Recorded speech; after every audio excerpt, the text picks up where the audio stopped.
Hey guys, it's MizukiArts. Welcome back to my channel. Today we're going to be talking about something a bit strange, which is the effects of internet and technology on today's society. Or I guess more accurately, talking about my experience with the internet and what I'm seeing other people doing on the internet and how they're behaving. I won't be going too in depth with it because, of course, this is just a little 15-minute video and I want to have time to talk about the drawings as well. So I'll only be talking about 3 specific topics. Now, the first topic I want to talk about is the career paths and the toll those take on people in today's society that really separates it from past eras and maybe future eras. But basically, if you've navigated to this video, you probably follow a ton of other creators on here, and basically people are able to get on these online platforms and make money, and that can take a toll on people if they're expecting to be successful right away, or if they aren't successful for years, or they're doing things for likes instead of passion. But basically the significance of this is that if you get online and you get even the littlest bit of success and you weren't exactly hoping for that before, you were just posting online for your friends or whatever, and now you've got people looking for more content and expecting things from you, expecting things similar to what they found you from. So now you feel the need to sell yourself. And I've seen this affect a lot of people, myself included, and I've talked to various artists about this. And of course, this affects all different types of creators, whether you're a gamer, you're a model on Instagram or something, or even someone who just puts out tweets once in a while. It can basically lead someone to feeling like they don't deserve the attention or like they're unsuccessful if it's not a quick climb to success and it's little spurts, which growth is supposed to be little spurts. That's what I've learned from my time online. It's just going to be something small once in a while. And honestly, I think that's more fun. It can feel good for the moment to be in the middle of a growth spurt. However, the minute those numbers drop for even a moment, you won't feel quite as good anymore. And that's of course not to say that all the growth spurts feel good.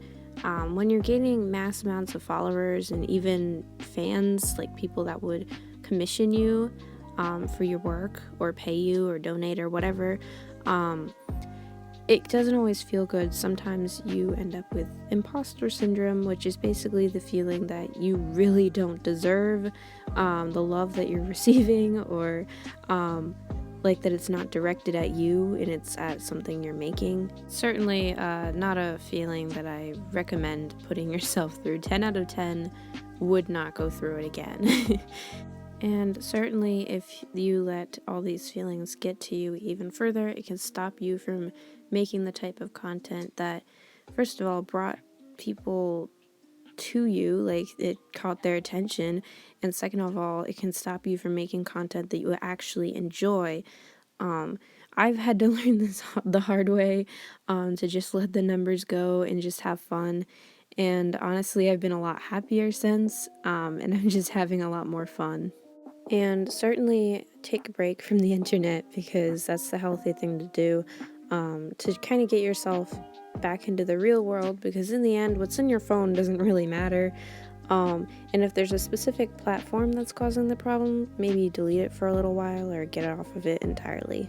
I'm certainly not exempt from this one. I'm not sure anybody is, because it's super easy to get wrapped up in internet culture and sort of feel like things are worse than they are, or to feel unworthy simply because of something on your phone, when in the end, that's not going to help you get a job or anything.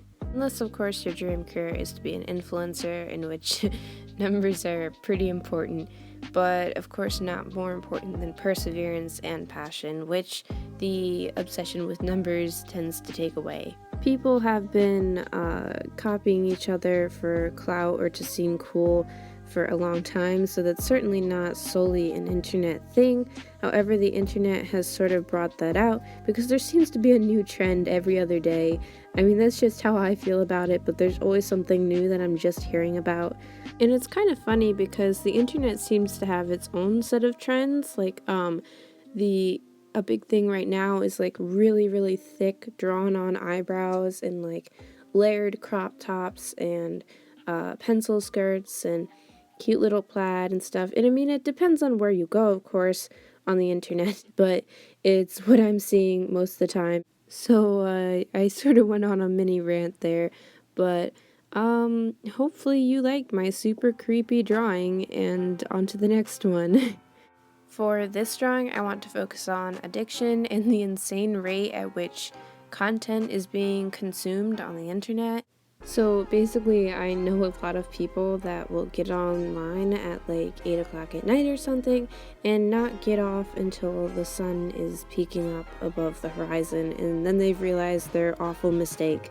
I think a lot of this is due to people using the internet as an escape from the real world and then getting trapped in something called doom scrolling, which is basically when you see something going on in the real world among your feed of gaming or memes or whatever it is you follow, and you get trapped in this cycle of just scrolling through news and opinions on the news. I think it's also due to the increasing need for technology to be used in daily life as well, because we need it for homework and for actual work and for whatever we're doing, and also to keep in touch with friends these days. Like, that's how people plan. You don't memorize your phone numbers or like addresses to send letters anymore. You send text messages and DMs and all that stuff. And I think because our phones and devices have just become so necessary to function throughout the day,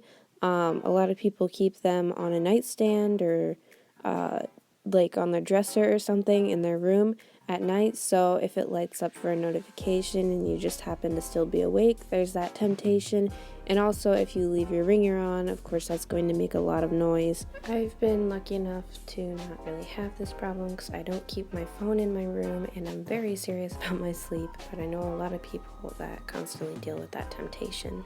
I didn't really get much of a chance to talk about the art for the last one, but for this one, it looks like I'll have a bit of time to go a little more in depth. I drew a girl with like puppet strings, as you can see on screen, because when you realize you're addicted, it's usually when you're clicking in and out of an app every 2 seconds. But when you realize, it really makes you feel like really low, and you just have to kind of fight through it to either get your life back in control or to just sit there and continue scrolling mindlessly. And I made sure to draw lots of alerts and notifications around her, just because usually the reason people can't seem to get themselves off their phone is because of the amount of stuff they're being bombarded with. I made sure to draw lots of plants on her too, just because when one feels like they're just tied or to their device, you can really feel like you're being used. Like, all the social media platforms that you're just scrolling through are making a lot of money off of the ads they're pushing in your face every 2 seconds. And if it's for work, it can feel really frustrating, like you're trying to get work done and more work is coming in as you're doing it, whether that be schoolwork or getting emails from bosses or whatever, but it just keeps piling up and you can't get through it. From personal experience, it can begin to feel like your actual life has been suspended until you can complete an impossible task. But just hang in there, because eventually the notifications will stop and you'll be done. And if you have to, of course, just take a break, because when you come back to it, maybe you won't feel as bad. It's just super easy to let yourself feel like you have to complete everything at once, but there's too much going on social media and the internet and through work and such now that we're in a digital era, to complete it all at once. So just take a break and come back to it later, because odds are with a well-rested brain you'll be way more productive. I think we all have to be reminded of some decency in today's era, because now we can be reached within seconds through a text message or an email, but that doesn't always mean we're available to talk. And that's kind of it for this effect on society. It's kind of a big one, and this next one is probably even bigger, honestly. And that's really saying something because it's hard to top people being glued to screens 24/7. But this one is about the recording of history, and it's really important. And basically, this one's just about the power social media has over the recording of the history from this era. Twitter, for example, has a lot of really, really powerful people on it, and this platform, or any platform really, gives them a chance to sort of show more of themselves. And I've seen a lot of even celebrities make political statements, which for me personally is not as interesting as seeing maybe art or just selfies. I can remember many instances in which I just straight up unfollowed people because they were too political for my taste. But aside from politics and things like that, social media has also given people a way to, especially for younger generations, sort of say things that may be immature and are normally let go because they're so young. But they give them a place to kind of stay permanently. So that's introduced something called cancel culture, which I've probably already talked about in this video because it's a big thing that the internet did, where basically it made people kind of not forgive people for things that they've done or said and mistakes they've made, which I don't know, it's your choice whether you want to support someone or not, but there's certainly a difference between that and straight up bullying or harassing someone. Basically, this is important because the whole next generation that's going to rise to, have to take on the world's responsibilities is going to have sort of a mess because maybe their world leaders will have said some things online that get them in even more trouble than modern leaders. And basically, people change over time, and the internet doesn't change. For example, this can become a problem when you're trying to apply for colleges, and if colleges go onto your accounts or whatever and they search you up and they find all the stuff in your digital footprint, like maybe an Instagram post of picking on someone or a lot of cursing or complaining, they're less likely to let you in and they won't see as much of a good moral character. It can really be easy to post silly things or jokes without a lot of context, but to strangers, it just looks like a bunch of text on a screen. They don't know you, they don't see you, and that's how cancel culture happens, and that's how people get rejected from college because of poor online morals. I think I would probably be heartbroken if I got rejected from a college because they looked at something I said online years ago and suddenly I'm not such a good candidate anymore. Another interesting part about the permanence of the internet is that Gen Z is probably the first generation to be entirely on camera, meaning that since birth, they would have been caught on like security cameras in stores and the like. There are even cameras now in schools and like sensors for lights in bathrooms, and I just think that's really interesting because now their whole lives are documented across thousands and thousands of different servers.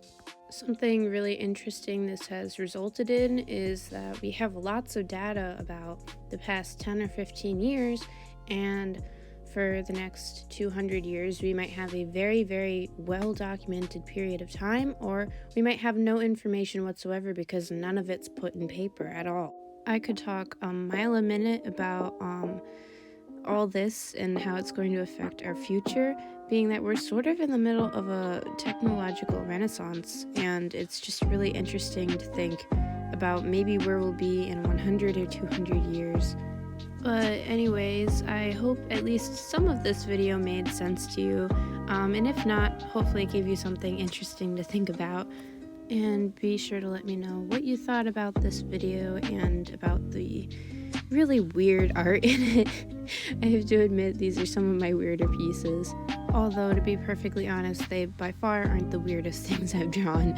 So if you want to see more of my work, you can head on over to my Instagram, my Twitter, basically all that stuff. You can also support me on my Ko-fi page, where you can even commission me I just released my updated prices and a new goal for some things I'd like to pick up for myself.